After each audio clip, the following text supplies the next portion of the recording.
Test, test, check 1, 2. You know you need unique New York. You know you need unique New York.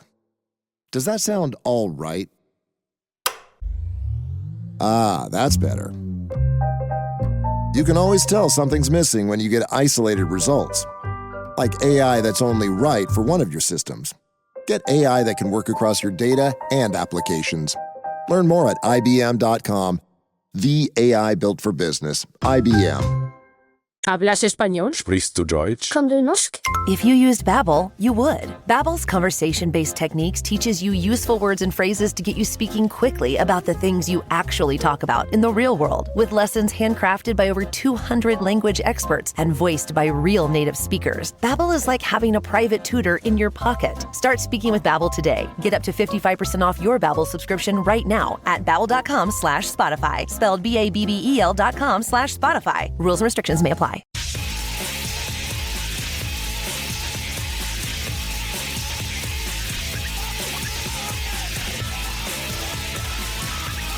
This is the Stone Zone.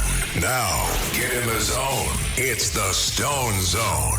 Here's Roger Stone. You are entering the Stone Zone, and joining me now is General Michael Flynn. He, of course, served as National Security Advisor to the 45th President, Donald Trump. He is not only one of the country's leading geopolitical thinkers, he's also one of the finest Christian gentlemen and leaders it's ever been my privilege to know. General Flynn, welcome to the Stone Zone. I want to get your take on these stunning developments in Iran. Yeah, Roger, thank you very much for having me and for just your life of incredible service for this country. And I know that you're continuing to do that. So, for your audience, this is stunning developments, particularly what's happening right now. The time zone, so everybody understands, in the United States, the Eastern Standard Time, Iran is about 8 hours ahead. Israel is about 6 hours ahead, give or take. And so it's in the late evening or early morning hours right now, and Israel, as I speak to you at this moment, Israel has had somewhere upwards of about 150 to 200 ballistic missiles fired at it in the last several hours, probably in the last 6 to 8 hours, 150 to 200. Some of them are being engaged by the Iron Dome system that protects Israel. Some of them are being engaged by aircraft. And I have to believe, because the United States, have positioned a very sophisticated counter-missile frigate in the Eastern Mediterranean. We might even be providing some intelligence, or maybe even some defensive capability. So that's the current here and now, last 6 to 8 hours. In the last 48 hours, the initial attack by Israel against nuclear targets in Iran, because it was clear that Iran has in fact developed the capability, and they were days away from matching matching up the capabilities for a nuclear device, a nuclear weapon, and weaponizing the uranium that they have been enriching for the better part of 10 years, and trying to get away with it, and lying the entire time. The Iranians have been lying the entire time they've been negotiating the Iranian JCPOA deal for the last 10 years, right? They've been lying through their teeth. So Israel made a very sophisticated decision, very conscious decision, and very strategic decision to basically eliminate Iran's nuclear capability. In order to do that, Israel has to have endeavored to take on what I believe is a multi-layered campaign, a very offensive campaign, and a multi-day campaign.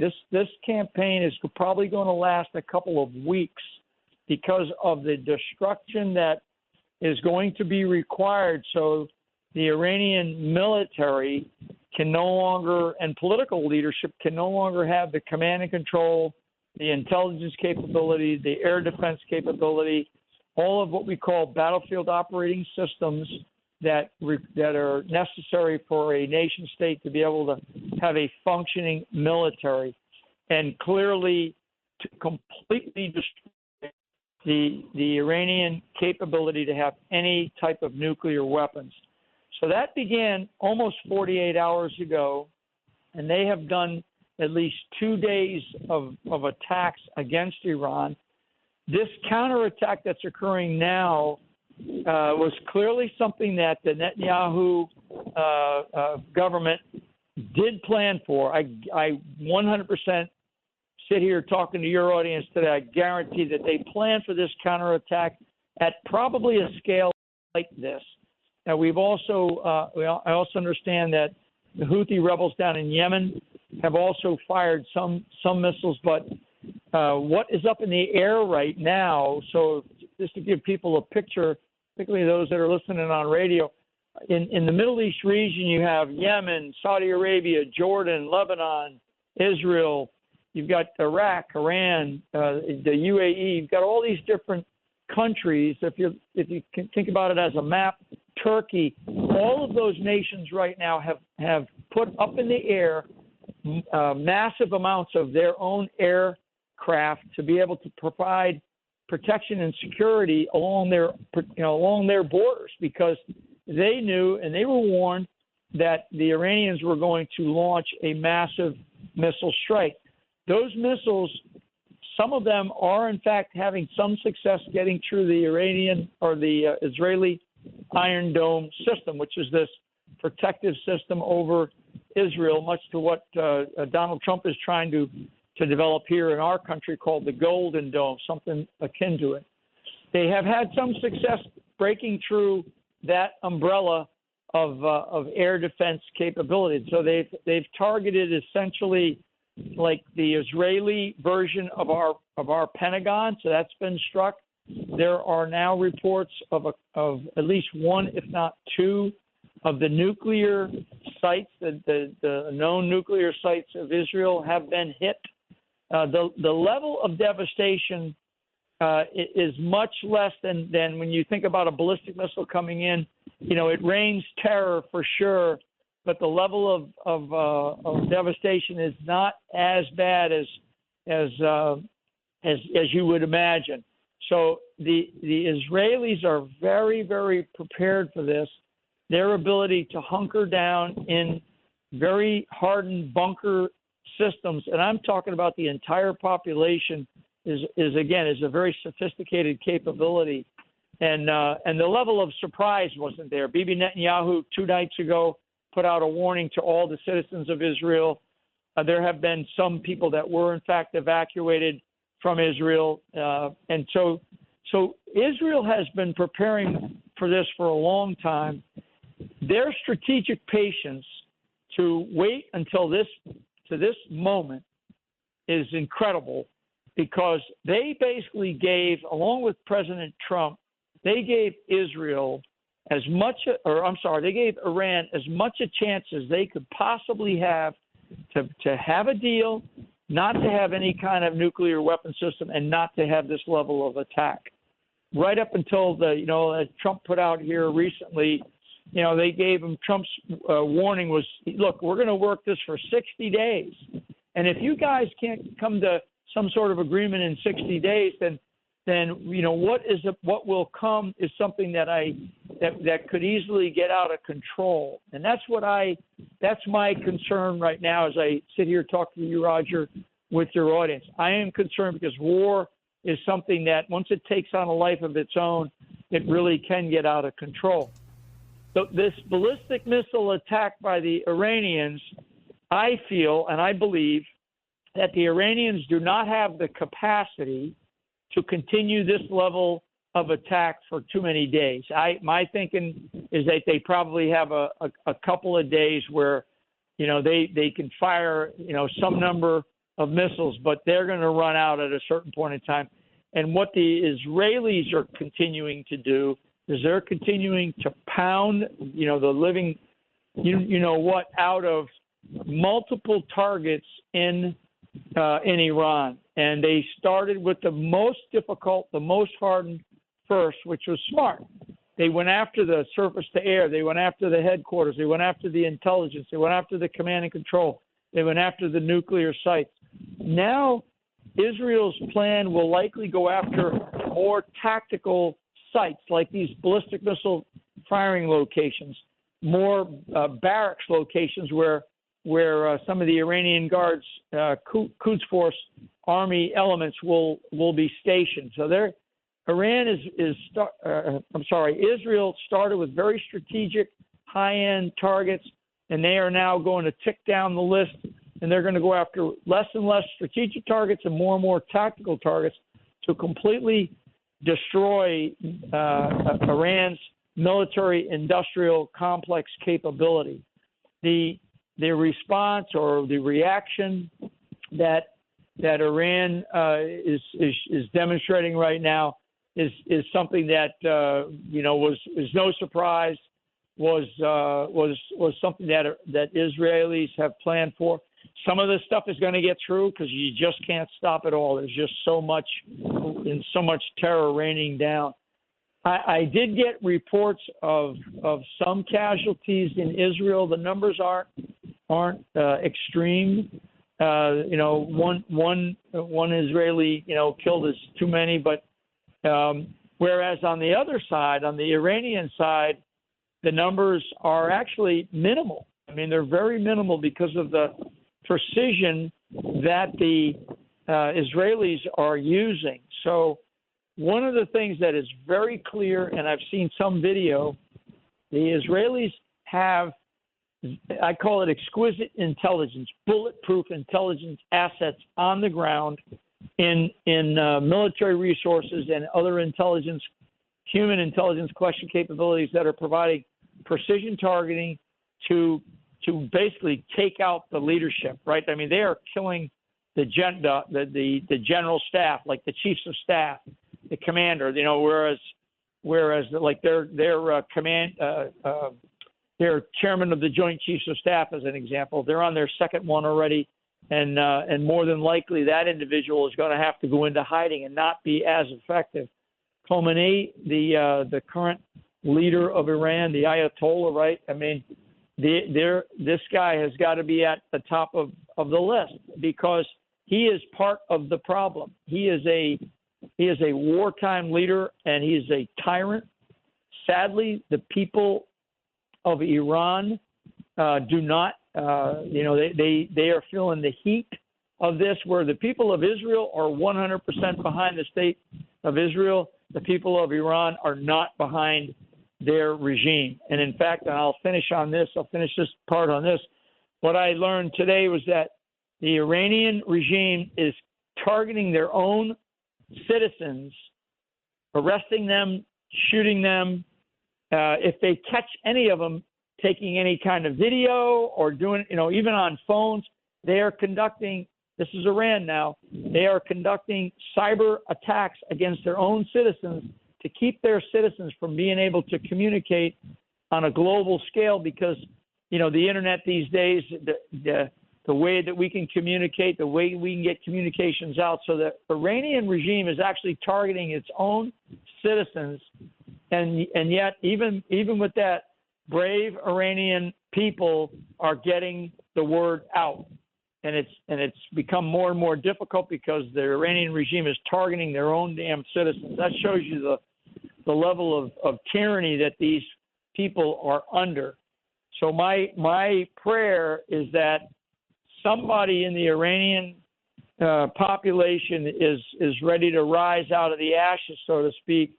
And once this devastating series of attacks continues, and it's going to continue by Israel, once it takes its toll on the leadership, what I am hoping for is that the people of Iran rise up. It's going to require sacrifice. It's going to take a sacrifice, and it's going to mean sacrifice.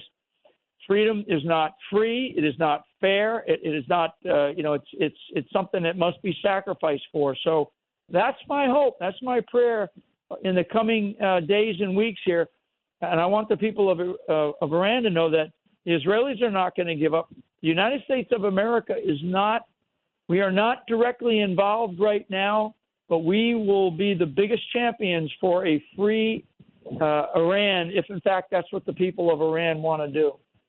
Yeah, I met several days ago with leaders of the Iranian resistance. They are more extensive than you would think. They are brutally suppressed, but there is unrest in Iran because the $190 billion that we unfroze and gave them under Joe Biden was not used to bring down food prices. It was used for armaments and to continue their nuclear weapons development project. Those who think there is no alternative to the regime in Iran are incorrect. If you're just tuning in, folks, we're listening to General Michael Flynn, served as National Security Advisor to President Donald Trump, best-selling author, and one of the great geopolitical thinkers of our time. We're going to be right back with just a few more minutes with General Flynn to get all of his insights on these stunning developments in which Israel, going it alone, but clearly in coordination with the United States, has kept to the idea that Iran cannot be allowed to have a nuclear weapon. We'll be right back. This is the Stone Zone with Roger Stone.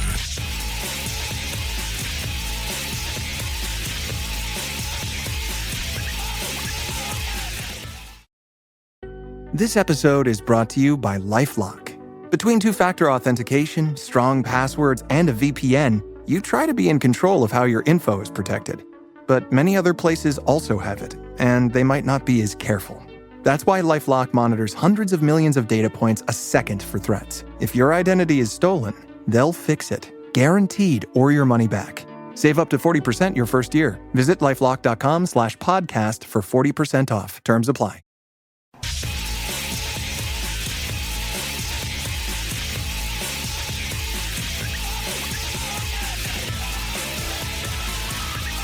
This is the Stone Zone. Now, get in the zone. It's the Stone Zone.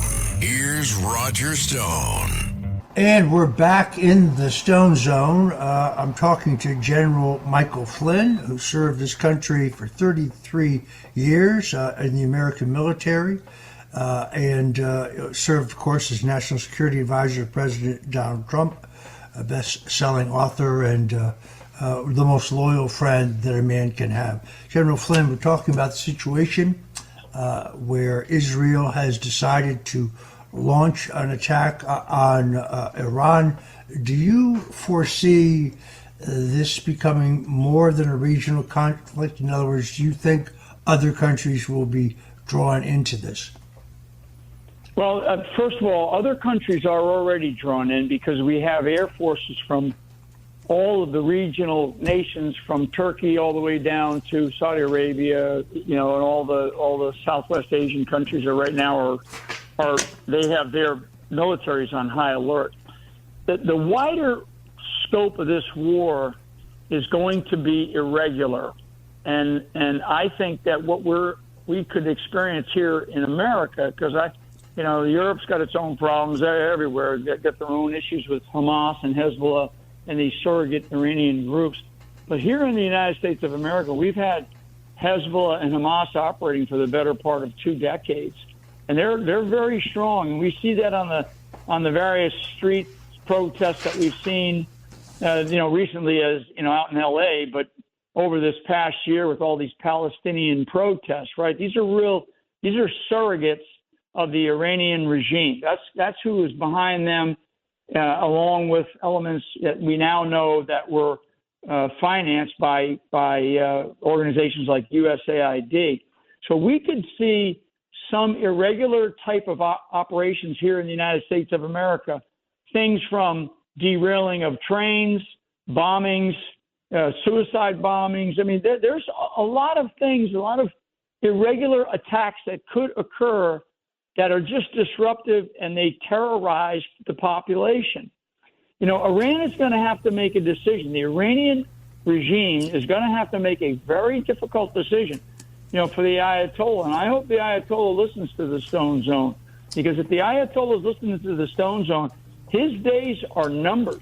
And if he doesn't decide as a human being, never mind being the psychopath that they demonstrate themselves to be when they talk about annihilating entire nation states off the planet with nuclear capabilities like Israel or the United States of America, which those are things that he has said. These are people now that are in a place where they're going to have to make some very serious decisions, because otherwise their days are numbered. So what I want the audience to understand is that what's happening on the streets of America, they are directly related to these subversive elements from the Iranian regime. And the Iranian regime is in an alliance with China, with Venezuela, this Tren de Agua, which is out of Venezuela, that's up that we've heard so much about. This group gets training. They get training folks by the Iranian special forces. They have come into Caracas, Venezuela over the last 10 years and trained this organization. So these are the types of things that we could see that turn this from a regional conflict into a global conflict. And this is where I'm grateful that President Trump is in the White House, because of all of the noise that will circle around him over the last few days and over the coming days.